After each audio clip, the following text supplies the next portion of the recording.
Fall of Knix, A Teacher's Trial, Episode 14, Fire in the Courtroom. The courtroom was packed. Journalists crowded the back, their cameras flashing like thunder. Law students from the nearby university whispered excitedly in the gallery. Even people who had never heard of Knix now came early, hoping to get a seat. It was the most talked-about trial in Lagos. At the defendant's bench, Knix sat quietly, his prison uniform stiff and pale. But his eyes were sharp. He had read the newspaper. He knew Mariam had exposed the truth. He knew some people were finally listening, but he also knew the system was slow to change. The judge, a short man with a firm voice and thick glasses, looked over his files. "Let the hearing begin," he said. The prosecuting lawyer stepped forward, smooth and confident. "Your Honor," he began, "this case is clear. A teacher, provoked or not, struck a student. And not just any student, an underage boy in his care. The slap, the punch, the collapse. These are facts." He crossed the line. He turned and pointed at Knix. A line that should never be crossed. Knix said nothing. His lawyer, a young woman named Amara Ibe, rose next. She was fiery, focused, and carried herself like someone with something to prove. "Your Honor, members of the court," she said, "today we're not just looking at an incident.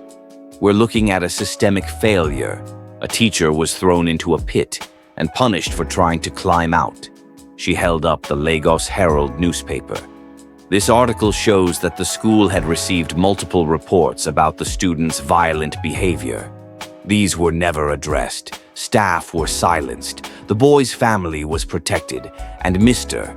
Knix, new to the job, unsupported, was left to face that danger alone."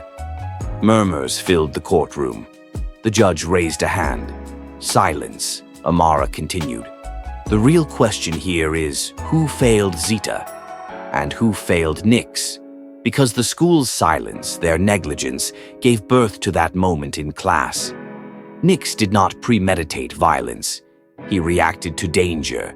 His instinct was human, not criminal." The prosecution rose again, irritated. "Even so." But just then, the courtroom doors opened. Everyone turned. A tall woman walked in. Behind her, Zita, thin, quiet, dressed in a simple shirt. He walked slowly, supported by his mother. Amara's voice trembled slightly.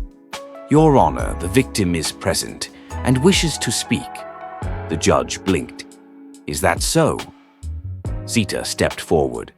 The courtroom fell into absolute silence. He stood in front of the court and took a deep breath. "My name is Zita Nkemdilim," he said clearly. "And I came here to say something important." He looked at Knix. "I was a terrible student. I disrespected every teacher who tried to help me, and when Mr. Knix came, I saw a good man. I pushed him. I slapped him. I started it. He reacted. I deserved more than a slap that day." Gasps filled the room. Zita's mother covered her mouth. "I came to say, I forgive him. And more than that, I'm sorry. If anyone should be blamed, it's the system that let me think I could do anything and never pay for it." The judge nodded slowly. "Noted." Zita turned and walked out, leaving the room stunned. Knix's hands trembled, not from fear, but from hope. Justice is not just about punishment, it's about truth. And when truth walks into the courtroom wearing the face of the one you hurt, sometimes the chains begin to fall. Courtroom Reflection, July 20th.